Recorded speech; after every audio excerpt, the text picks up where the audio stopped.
नमस्कार, मैं प्रियंका। आप देख रहे हैं 4 PM। मुस्लिम नेताओं के एक के बाद एक धड़ाधड़ इस्तीफों के बाद डैमेज कंट्रोल में जुटी जेडीयू ने अब तक का सबसे बड़ा फैसला लिया है।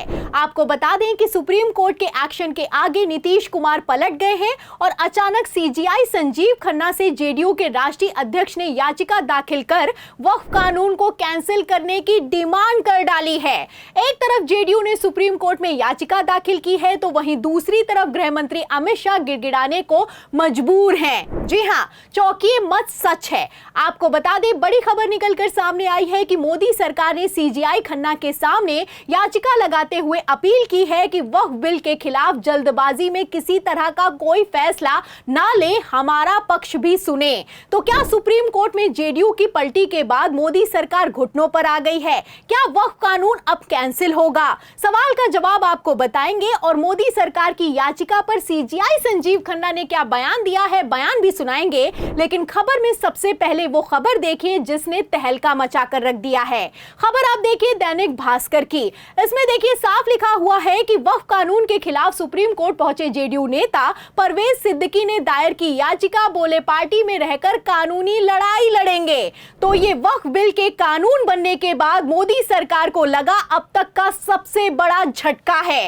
अभी तक खबर निकलकर सामने आई कि जेडीयू में 15 से ज्यादा इस्तीफे हो चुके हैं, लेकिन अब तो खेल ही पलटता हुआ नजर आ रहा है। आपको बता दें, जेडीयू के राष्ट्रीय अल्पसंख्यक आरक्षण मोर्चा के राष्ट्रीय अध्यक्ष हाजी मोहम्मद परवेज सिद्दीकी ने सुप्रीम कोर्ट में वक्फ बिल के खिलाफ याचिका दाखिल करते हुए कहा है कि पार्टी में रहकर वक्फ के खिलाफ लड़ाई लड़ेंगे। इतना ही नहीं, राष्ट्रीय अध्यक्ष ने तो भारतीय जनता पार्टी को भी खुला चैलेंज कर दिया है और यहां तक कह दिया है कि यह वक्फ कानून संविधान के खिलाफ है, इस बिल को कैंसिल करवा कर ही दम लेंगे। मतलब आप देख सकते हैं कि अब तो सारी की सारी हदें ही पार हो चुकी हैं। आपको बता दें, अब तक सुप्रीम कोर्ट में 15 से ज्यादा याचिकाओं को विपक्ष और मुस्लिम संगठनों की तरफ से दाखिल किया जा चुका है, लेकिन अब तो बिल को सपोर्ट करने वालों ने ही सुप्रीम कोर्ट में इस कानून का खुले में विरोध कर दिया है। अब ऐसे में सवाल ये खड़ा होता है कि क्या नीतीश कुमार ने पार्टी के नेताओं के दबाव में आकर खेला कर दिया है? खेल समझिए, नीतीश कुमार के खिलाफ जाकर पार्टी के राष्ट्रीय अध्यक्ष का पार्टी में रहकर इस तरह सुप्रीम कोर्ट में याचिका दाखिल करना और भाजपा को खुली चुनौती देना अपने आप में कोई छोटी बात नहीं है। कायदे से यहां पर तो नीतीश कुमार को अल्पसंख्यक आरक्षण मोर्चा के राष्ट्रीय अध्यक्ष हाजी मोहम्मद को पार्टी लाइन का विरोध करने के लिए एक्शन लेना चाहिए, उनको पार्टी से बाहर कर देना चाहिए। लेकिन नीतीश कुमार है कि किसी तरह का एक्शन लेने के लिए तैयार नहीं है। अब ऐसे हालातों में समझने वाले अपने आप में समझते हैं कि खेल आखिर किधर से चल रहा है। आपको बता दें, ये पहला मौका नहीं है। इसके पहले भी जेडीयू के पूर्व राज्यसभा सांसद बलियावी ने वक्फ बिल के खिलाफ हाईकोर्ट से लेकर सुप्रीम कोर्ट तक कानूनी लड़ाई लड़ने की धमकी दी थी, लेकिन अब तो हद पार हो चुकी है। और हद पार इस बात को लेकर हो गई है कि पार्टी के अंदर रहकर ही जेडीयू के बड़े नेता सुप्रीम कोर्ट में मोदी सरकार को खुला चैलेंज करते हुए नजर आ रहे हैं। आपको बता दें, अब यहीं पर पेच फंस गया है। गृह मंत्री अमित शाह हाई टेंशन में दिखाई दे रहे हैं और मोदी सरकार सुप्रीम कोर्ट में जेडीयू की याचिका के बाद गिड़गिड़ाने को मजबूर हो गई है।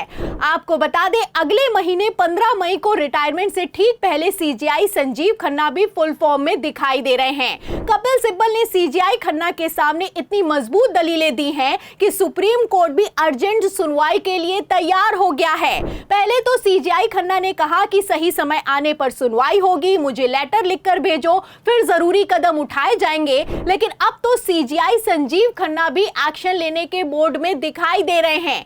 आपको बता दें, इस वक्त की बड़ी खबर निकलकर सामने आई है कि वक्फ के खिलाफ दायर याचिकाओं पर अर्जेंट सुनवाई के लिए विचार करने वाला सुप्रीम कोर्ट अब अर्जेंट सुनवाई के लिए तैयार हो गया है। जी हां, जैसे ही खबर निकलकर सामने आई कि सुप्रीम कोर्ट 15 अप्रैल को अर्जेंट सुनवाई करेगा, मोदी सरकार के भी हाथ पांव फूल गए हैं। खबर देखिए प्रभात खबर की, इसमें बाकायदा बिग ब्रेकिंग लगाई गई है और लिखा हुआ है कि वक्फ कानून पर केंद्र भी पहुंची सुप्रीम कोर्ट, दायर किया कैविएट, 15 अप्रैल को हो सकती है सुनवाई। तो 15 अप्रैल को सुप्रीम कोर्ट में सुनवाई होगी। अब इस सुनवाई में क्या होगा क्या नहीं होगा ये तो आने वाला वक्त बताएगा, लेकिन जिस तरीके से वक्फ को सदन में सपोर्ट करने वाली पार्टियों ने भी सुप्रीम कोर्ट में इसका विरोध कर दिया है, जाहिर है कि बड़ा एक्शन सुप्रीम कोर्ट में हो सकता है।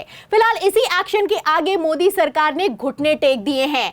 आपको बता दें, कल तक जब तक विपक्ष और मुस्लिम संगठनों ने 15 से ज्यादा याचिकाएं दाखिल की, तब तक तो बीजेपी ने किसी तरह का कोई एक्शन नहीं लिया। लेकिन जेडीयू के राष्ट्रीय अध्यक्ष की तरफ से याचिका दाखिल होते ही अमित शाह ने कमान संभाली है और सुप्रीम कोर्ट में बीजेपी की तरफ से कैविएट दाखिल की गई है। आपको बता दें कि अगर किसी याचिका के खिलाफ कैविएट दाखिल कर दी जाती है तो सुप्रीम कोर्ट दूसरे पक्ष को सुने बगैर किसी तरह का कोई फैसला नहीं ले सकता है। खबर भी मौजूद है, खबर देखिए एबीपी की, इसमें लिखा भी हुआ है कि हमारा पक्ष सुने बिना ना सुनाए फैसला, वक्फ संशोधन कानून मामले में सुप्रीम कोर्ट पहुंचा केंद्र। तो इस कैविएट याचिका से आप अंदाजा लगा सकते हैं कि मोदी सरकार की हालत कितनी ज्यादा खराब है। जाहिर है कि अमित शाह को इस बात का डर सता रहा है कि कहीं ये वक्फ कानून भी इलेक्टोरल बॉन्ड की तरह कैंसिल ना हो जाए, जिसके बाद फजियत हो। आपको बता दें, बेचारे गृह मंत्री अमित शाह भी हाई अलर्ट मोड में आ गए हैं। बेचारे पहले तो सदन में खड़े होकर वक्फ बिल की बहस के दौरान डरा रहे थे, धमका रहे थे, हड़का रहे थे, लेकिन अब जब से जेडीयू ने सुप्रीम कोर्ट में पलटी मारी है, शाह भी गिड़गिड़ाने के लिए मजबूर हो गए हैं। फिलहाल एक तरफ सुप्रीम कोर्ट में कैविएट दाखिल की गई है, वहीं दूसरी तरफ गृह मंत्री अमित शाह का बयान भी सोशल मीडिया पर वायरल हो गया है। यहां एक सदस्य ने तो कह दिया माइनॉरिटी इस कानून को स्वीकार नहीं करेगी। क्या धमकाना चाहते हो भाई? संसद का कानून है, सबको स्वीकार करना पड़ेगा। स्वीकार नहीं करेंगे मतलब क्या है? कैसे बोल सकते हैं कोई हम कानून को स्वीकार नहीं करेंगे? एक कानून भारत सरकार का है, हर एक पर बंधन करता होगा और इसको स्वीकार करना पड़ेगा। तो सुना आपने, कहना है कि सदन का कानून है, सबको मानना ही होगा। धमकी देने वाले गृह मंत्री अमित शाह सुप्रीम कोर्ट में वक्फ बिल की सुनवाई की तारीख मुकर्रर होते ही किस तरीके से घुटनों पर आ गए हैं, समझने वाले अपने आप में समझते हैं। एक तरफ नीतीश कुमार ने खेला किया है, दूसरी तरफ नायडू भी दबाव बना रहे हैं। अब ऐसे में इस वक्फ कानून का क्या होगा, आपको क्या लगता है? इस सवाल के जवाब में पूरी खबर पर, सुप्रीम कोर्ट के एक्शन पर, जेडीयू के रिएक्शन पर, अमित शाह की हालत पर आपकी जो भी राय है हमें कमेंट बॉक्स में जरूर लिखें। वीडियो को ज्यादा से ज्यादा शेयर करें, हमारे चैनल को लाइक करें, सब्सक्राइब करें, ज्वाइन करें। फिर मिलती हूं अगली खबर के साथ, तब तक के लिए धन्यवाद।